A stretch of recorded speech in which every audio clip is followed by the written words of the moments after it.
In the dynamic world of comedy, Katt Williams has been stirring up a storm, especially during his recent visit to Club Shay.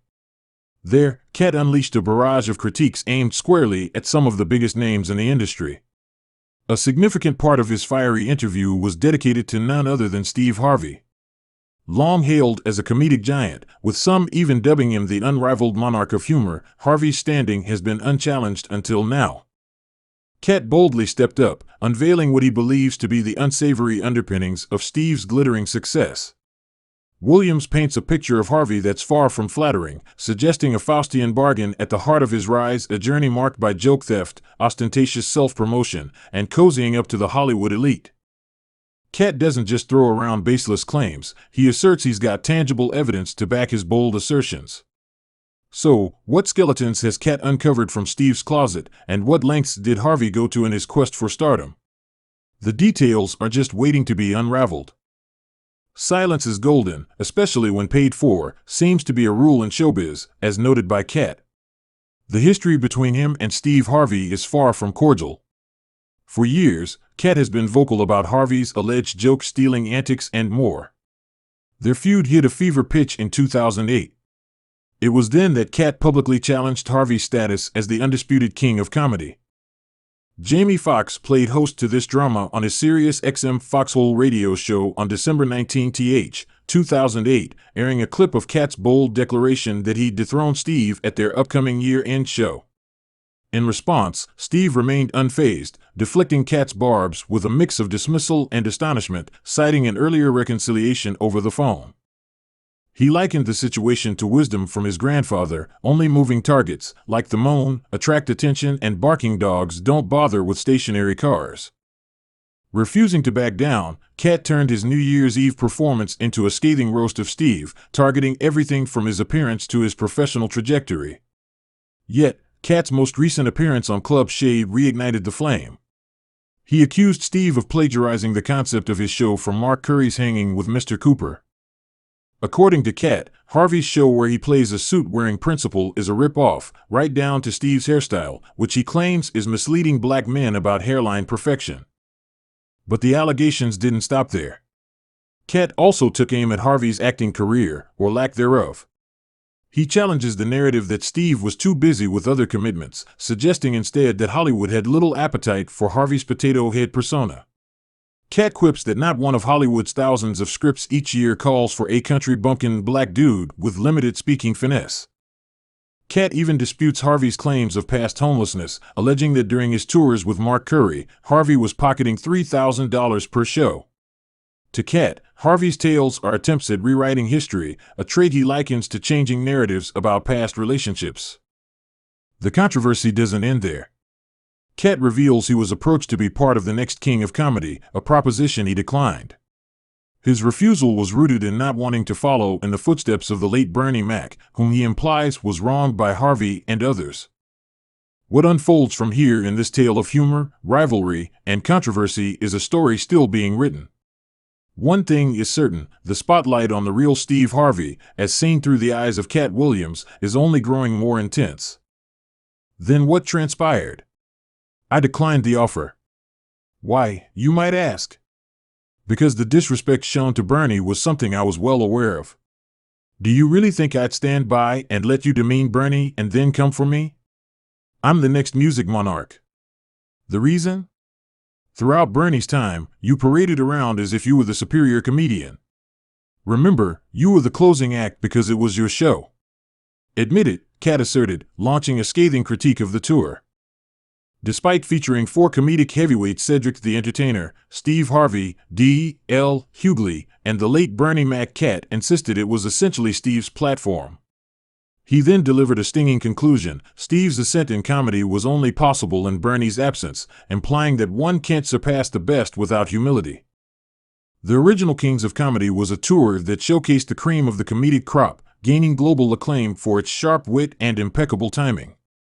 However, beneath the surface of this collaborative success, the waters were turbulent, especially between Steve Harvey and Bernie Mac. This simmering conflict, Katt alleged, was the reason fans were deprived of a second tour. Bernie Mac openly accused Steve of joke theft, but his grievances with Harvey went deeper. In a revealing GQ interview, Bernie claimed that Steve had attempted to undermine him for a role in Ocean's 11, offering to work for less, a move that sparked widespread speculation. Are you genuinely surprised by this? Bernie questioned, indicating that this was typical of Steve's character. Bernie's perspective echoed Katt's earlier comments about the tour.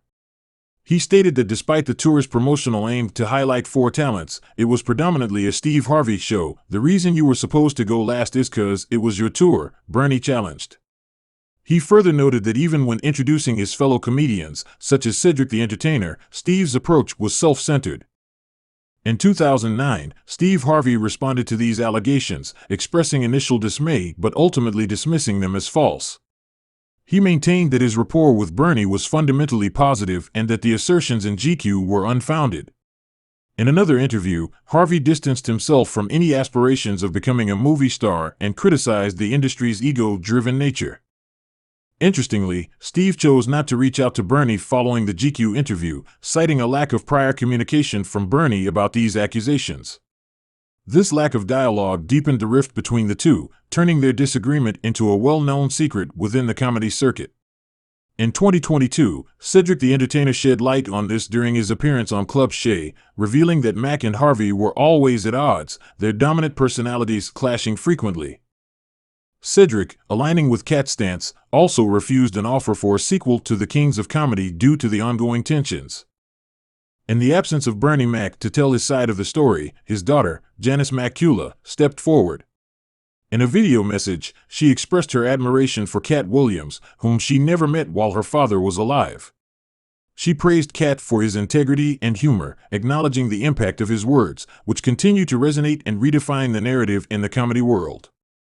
In 2024, the saga continued as Janice Macula, Bernie Mac's daughter, weighed in on Katt Williams' explosive interview. Reflecting on Katt's heartfelt remarks, she expressed gratitude for what she perceived as genuine affection and respect for her late father.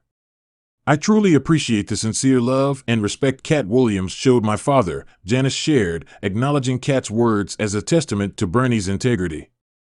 Her willingness to engage in dialogue with Katt, despite not directly addressing the controversies, hinted at deeper undercurrents, suggesting a tacit endorsement of the suspicions surrounding Steve's conduct during Bernie's career. Meanwhile, the legendary DJ, Ed Lover, openly supported Katt on his Come On Son podcast. He affirmed Katt's assertions, referencing his own close friendship with Bernie Mac and the first-hand accounts he received about Steve's alleged wrongdoings. "Bernie Mac, a man who never wavered, told me himself about Steve's actions," Ed recounted, reinforcing the belief in Steve's animosity towards Bernie. Mark Curry, another comedian entangled in this web of accusations, shared a similar narrative. In a 2019 interview on The Mike and Donnie Show, Curry accused Steve of pilfering his material. "It's heartbreaking, watching someone you admire replicate your work on their show," Mark lamented, expressing his disappointment at witnessing his Halloween routine replicated on Steve's platform. Steve Harvey, however, remained defiant. In 2020, he dismissed Mark's claims as fabrications. "I've been off stage since 2015. These accusations are baseless," Harvey countered, challenging Mark to confront him directly about any specific jokes he's accused of stealing. Katt Williams' interview reignited Mark's resolve to address this long-standing grievance. During an appearance on Willie D. Live, Mark discussed the broader issue of joke theft in the comedy world.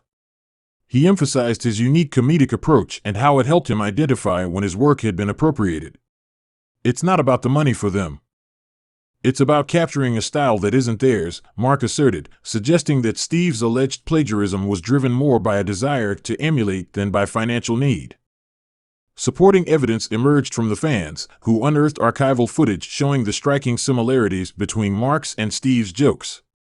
A particular routine about Halloween costumes from 1999 highlighted these parallels, fueling further speculation about Steve's originality.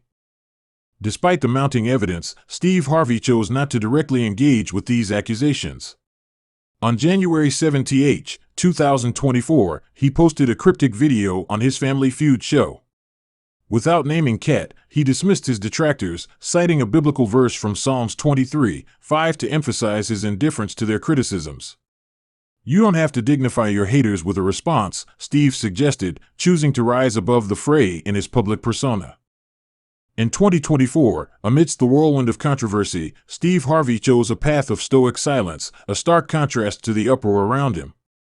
Addressing his detractors, he said, "You don't have to engage every time someone challenges you."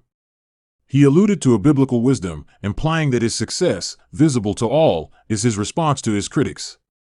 Despite having an alleged attacker, Steve refrained from direct confrontation, opting instead to wait for divine intervention.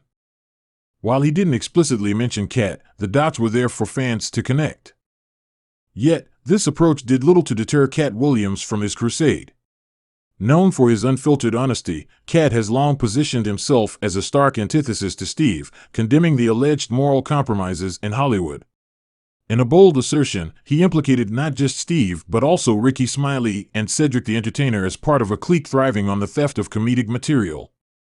Katt's accusations extended beyond mere joke theft. He painted a picture of an entrenched cabal in the comedy world, aimed at sidelining those who dare to stand up against them. Katt's scathing critique didn't spare Smiley, whom he accused of fabricating roles in Friday After Next, nor did he hold back on Cedric, questioning his versatility as a performer. This, according to Katt, was indicative of a broader pattern in the industry, where longevity in the circuit was seen as a license to undermine emerging talents. This narrative was not without its corroborators. The saga of Monique's confrontation with industry giants, including Oprah, Tyler Perry, Lee Daniels, and Steve Harvey, lent credence to Katt's claims. Monique's candid recounting of her experience on The Steve Harvey Show highlighted the disparity between private assurances and public denouncements, painting a picture of a showbiz landscape where allegiance to power trumps truth. In this backdrop, Katt's allegations against Steve Harvey morphed from mere invective to a serious indictment of his character and career.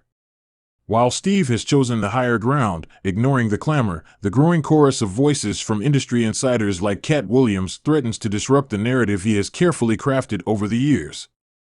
As the saga unfolds, the question remains, will Steve Harvey confront these accusations head-on, or will he continue to navigate the storm with his current strategy of dignified silence? The entertainment world watches with bated breath as the drama promises to unravel new chapters in the days to come. For the audience, it's a riveting story that goes beyond mere gossip, touching on the very ethics and essence of the comedy industry.